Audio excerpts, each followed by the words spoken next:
a ATM, esses dados aqui foram descobertos nos últimos 10 anos.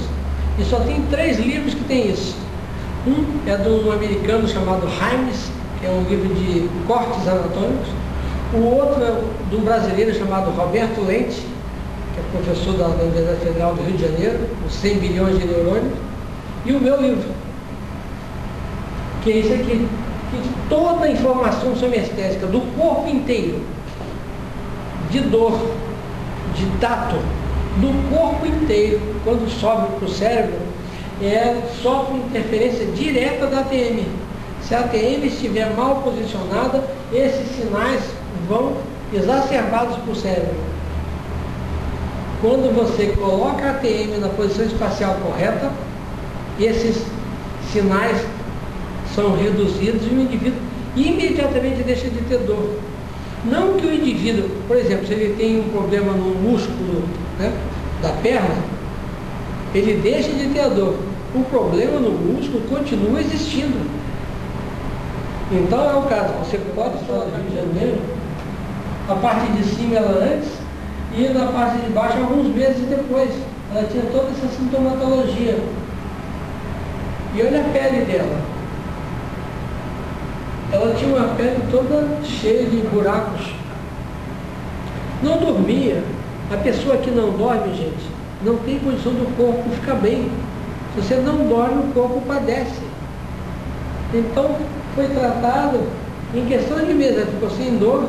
A fibromialgia, que ela tratava há 5 anos, com carradas de remédio. Os pacientes chegam no meu consultório com uma bolsa cheia de remédio, outra bolsa com ressonância magnética, raio-x. Esse aspecto, ele quando respira pela boca, ele tem que projetar o pescoço para frente para conseguir captar ar pela boca. E quando ele muda essa postura, que nem está o rapaz aqui, o que acontece aqui? Você tem uma compressão do disco articular. E não é só isso que causa dor, que além da compressão do disco articular, essa postura faz com que esse músculo aqui, ó, esse músculo que está entre o forame magno e a primeira vértebra, ele tem fibras que se inserem na dura mater. Então nessa postura ele traciona a dura mater. E o nervo que dá informação de dor é o trigêmeo, que inerva a dura mater. Então toda vez que ocorre isso, a pessoa tem dor. E associa como se tivesse com dor na cervical. Se quer um trabalho de ver, é fácil. Que essa fotografia não é minha, isso aí eu tirei de uma revista. Aproveitei que tinha essa imagem e fui enumerando os problemas que podem ocorrer no indivíduo que mastiga unilateralmente. Primeiro, o ombro do lado que a pessoa mastiga é mais alto do que do outro lado. E além de ser mais alto, ele é menor, a distância entre a base do pescoço e a lateral do ombro é menor que a do outro lado. E por quê? Porque essa musculatura hipertrofia. E além de tudo, levanta. Mas isso aqui, ó, levanta. E quando levanta, todos esses músculos estão interligados. Quando ele faz isso, ele levanta a cintura pélvica e a perna do mesmo lado também vem para cima.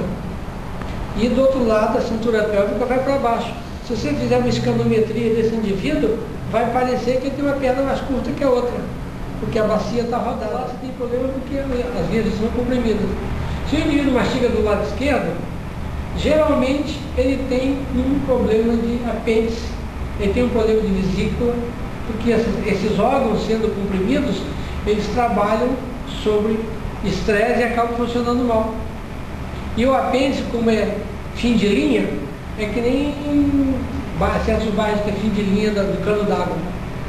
Quando ameaça que vai faltar água, aquele lado é pior. A mulher que mastiga unilateralmente, do lado oposto ao lado que ela mastiga, ela tem varize. Ela vai ter varize nas duas pernas, mas vai ter muito mais lá do outro lado, que é a perna que fica segurando o peso todo do corpo. Alguém não conhece muito a anatomia, mas imagina que o rim é um negócio que fica lá meio que sambando, né, aqui dentro, né? Mas não é isso, não é verdade.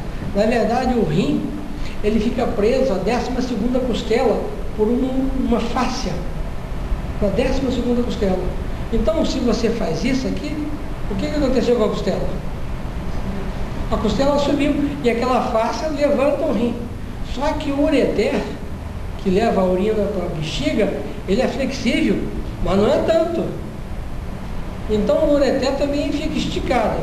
Vai que esse cara vai trocar uma lâmpada, ele faz isso aqui, dá uma dor desgraçada e vai parar como se estivesse tendo uma crise renal. Do lado que ele está esticado. E do lado que ele está comprimido, o que acontece geralmente? Devido à compressão, a formação de cálculo renal. É muito. Aí eu penso, não, mas isso é coincidência, né? Quando a gente não sabe o que é, a gente dá nome de coincidência. Ou então, como é que é o termo médico? Que diz, isto eu não sei o que é. Idiopático. Exatamente. Ou diz que é idiopático, ou que é coincidência. Você está direito, tá? Está com os dois pés no chão, está com a coluna bem colocada na cadeira. Olha, o que está errado? A posição do monitor. Porque ele está ali olhando para o monitor, o que ele tem que fazer? Ó, e o sono? A oxigenação cerebral, a hipóxia cerebral causada da respiração bucal e pela mastigação unilateral, o líquido raquidiano também não se movimenta direito. Porque se ele mastiga só de um lado, o que faz movimentar o esfenoide? Que o cérebro está assim, né? Tem uma base que é o esfenoide. O que faz o esfenoide fazer aquela ligeira movimentação com o líquido rodado dentro do cérebro? Qual é o principal músculo que funciona o tempo todo que está ligado ao esfenoide? Os dentistas aqui têm a obrigação de saber. É o pterigóide lateral, que movimenta a mandíbula. Se você mastigar bilateralmente, uma hora o pterigóide está fazendo isso do esfenoide do lado direito, outra hora o do lado esquerdo está fazendo isso. Então, tem um movimento de baixo para a direita e esquerda. Agora, o indivíduo que mastiga só unilateralmente, um dos lados, o pterigóide não funciona. Então, o esfenoide vai fazer isso, mas o lado de cá não vai fazer nada. E é muito comum, você pega um indivíduo respirador bucal, mastigador unilateral, você pega uma ressonância, as cisternas e tudo, de um lado são maiores que do outro. Já notou isso? Você vê no exame de raio-x? Que as estruturas cerebrais, os locais onde tem o líquido cefalorraquidiano ou as cisternas do sangue venoso, de um lado é maior que do outro. Por causa dessa melatonina e outros neurotransmissores. A serotonina que dá calma, né? E a melatonina é precursora do sono, né? Sai do sono. E se o indivíduo tiver com a posição espacial das ATMs ruins, aí que a coisa não funciona. Olha esse menino. Transtorno de hiperatividade e déficit de atenção. Esse menino aqui tomava 1 litro de Ritalina por dia. E a mãe é médica pediatra. Alguém me indicou para ela, levou. Em menos de 1 ano, ele deixou de tomar Ritalina e se transformou numa pessoa agradável. Olha a postura dele antes e 1 ano depois.